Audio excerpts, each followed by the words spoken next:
Многих, кто потерял родных, близких и дорогих людей, волнует вопрос: можно ли пользоваться вещами этих людей, жить в их квартирах, спать на их кроватях, использовать их постельное белье, и как это делать правильно, так, чтобы не притянуть к себе какую-нибудь страшную некропривязку. И снова возникают подобные вопросы из-за некорректной ориентации нашего материального мира. Средства массовой информации, фильмы ужасов, художественная литература, так называемые мистические истории в интернете без устали работают на создание страхов и рисуют образ усопшего как кого-то, кого надо опасаться. С малых лет нам внушают, что мертвецы – это злобные создания, проживающие где-то в мрачном астрале, страстно желающие и готовые в любой момент завладеть нашими телами. «Эти вещи умершего ни в коем случае нельзя хранить дома!» Истерично вопят громкие заголовки мистических статей. Шарлатаны и мошенники, представляющиеся экстрасенсами, рассказывают сказки про дурную энергетику, некротические привязки и проклятые вещи. И, разумеется, предлагают свои услуги по снятию проклятий. Отовсюду, включая даже религиозные организации, поступают мудрые советы, что вещи, оставшиеся от умершего человека, нужно обязательно сжечь, раздать, выкинуть, а еще лучше перед этим провести над ними очистительные обряды. Дошло до того, что вдовам, к которым мужья приходят во сне, чтобы сообщить, что они живы и с ними все в порядке, на полном серьезе рекомендуют не вступать с ними ни в какие диалоги, а безапелляционно прогонять их, чтобы, не дай бог, не уйти вслед за ними. Страх смерти безраздельно властвует над людьми и заставляет совершать разные глупости. Одни эти глупости выдумывают, другие прислушиваются к ним и закрывают для себя истинные знания, которые призваны освободить от страхов и дать уверенность в том, что все мы вечно живые духовные сущности, временно получающие на земле материальный опыт. На самом же деле, наши усопшие родные и близкие – это самая великая, добрая и светлая сила, способная исключительно на добро и любовь по отношению к нам. Перейдя порог смерти физического тела, они приобретают духовные возможности, с помощью которых могут осуществлять поддержку, исцеление наших хворей и предупреждать нас об опасностях. Мне выдалась такая непростая жизнь, что большинство моих родных и близких умерли вперед меня.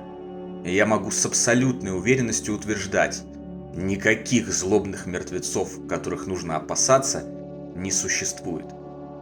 Мои любимые приходят ко мне во снах, отправляют различные послания, о которых я вам уже рассказал и еще расскажу в дальнейшем, поддерживают меня в начинаниях и работе, защищают от опасностей и исцеляют мое здоровье. С каждым ушедшим на тот свет родным человеком я чувствовал, как возрастает духовная поддержка. На каждую свою мучительную потерю я получал еще больше утешения и помощи. Я обнаружил, что словно по волшебству постоянно решаются те или иные вопросы, исчезают те или иные проблемы. Я своими глазами увидел, как меня оберегают от различных опасностей и посылают советы, как действовать в затруднительных положениях. Когда в тонкий мир перешел самый мой родной и близкий человек, Данька, начались совсем уж какие-то чудесные и волшебные по нынешним понятиям события, отмахнуться от которых не может даже самый последний скептик. Эти события полностью изменили мою жизнь, вернули меня на духовный путь, и из скептика-материалиста превратили в человека, уверенного, что важны только истинные ценности – любовь, прощение и знания. И я спокойно пользуюсь оставшимися от него вещами. Ношу одежду, которая подошла. Живу в квартире, где он провел несколько лет после приезда из нашего родового гнезда на Сахалине. И даже сплю на постельном белье, на котором он, находясь уже в предсмертном состоянии, провел последние дни этой земной жизни, отправленный врачами домой после химиотерапии. Ни разу я не испытал какого-либо негативного влияния этих вещей. Наоборот, чудесные и волшебные события продолжают происходить, раз за разом доказывая, что Даня рядом и принимает активное участие в жизни своих родных. Раньше я частенько видел кошмары во сне. Теперь же я смотрю только добрые и приятные сновидения.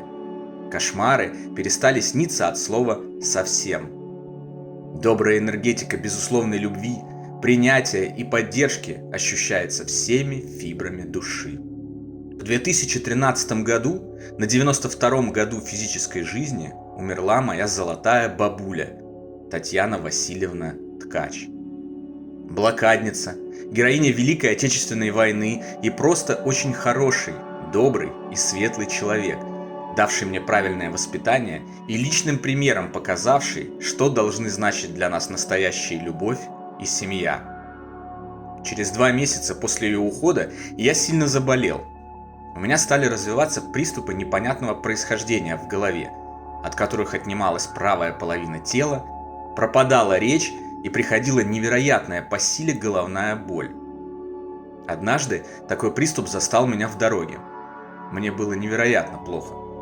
Я с трудом добрался до бабушкиной квартиры, из последних сил открыл дверь и упал в ее кровать, накрывшись ее одеялом. Уже через несколько мгновений я почувствовал, что приступ проходит. Боль отступает, а меня как будто окружили многоцветным коконом из тепла, заботы и любви. Еще через несколько минут я безмятежно уснул. Тогда я еще не был готов победить свои скептические предубеждения насчет продолжения жизни после жизни и счел все это совпадением. Впереди меня ждали долгие месяцы скитания по больницам, десятки тестов и анализов, сотни мучительных приступов, 3 спинномозговые пункции и полное непонимание врачами причины того, что со мной происходит. Я уверен, вещами дорогого усопшего не только можно, но и нужно пользоваться, не боясь никаких выдуманных некротических привязок и прочих страхов, засаживаемых нам в сознание намеренно, по глупости или из-за невежества. Оставаясь в комнате, где умер родной или близкий человек, не нужно трястись и бояться с наступлением темноты. Наслаждайтесь возможностью побыть в месте, где проводил свои дни ваш любимый. В месте, которое в момент его перехода соприкоснулось с миром истинной любви и наполнилось позитивной энергией. Не нужно сжигать постельное белье, раздавать одежду, продавать драгоценности, квартиры и машины. С удовольствием пользуйтесь этими вещами, пусть они напоминают вам о любимых и создают защитный экран вокруг вас. Рано или поздно придет день, когда и мы будем совершать свой переход. И чем больше истины о потустороннем мире и наших усопших родных мы узнаем, тем проще и приятнее будет этот переход. И тем спокойнее нам будет оставлять наших, еще живущих любимых, чем больше мы будем уверены в том, что они тоже знают правду.